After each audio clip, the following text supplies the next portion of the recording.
இந்த நாள் இனிய நாளாயமைய எங்கள் வாழ்த்துக்கள். 13/1/2026 மார்கழி 29 ஜனவரி செவ்வாய்க்கிழமை. இன்று தசமி.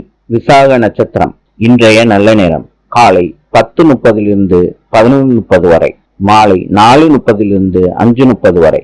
கௌரி நல்ல நேரம் காலை 1:30 2:30 வரை, மாலை 7:30 8:30 வரை. ராவு காலம் மாலை 3 மணியிலிருந்து 4:30 வரை. யமகண்டம் காலை 9 மணியிலிருந்து 10:30 வரை. சூலம் வடக்கு. இன்றைய ராசி பலன். மேஷம் நன்மை, ரிஷபம் மேன்மை, மிதுனம் நேர்மை, கடகம் லாபம், சிம்மம் புளிப்பு, கன்னி சுபம், துலாம் பயணம், விருச்சிகம் போட்டி, தனுசு பாராட்டு, மகரம் பாசம், கும்பம் தெளிவு, மீனம் அன்பு. இந்த நாள் இனிய நாளாயமைய எங்கள் வாழ்த்துக்கள். நாளை சந்திப்போம்.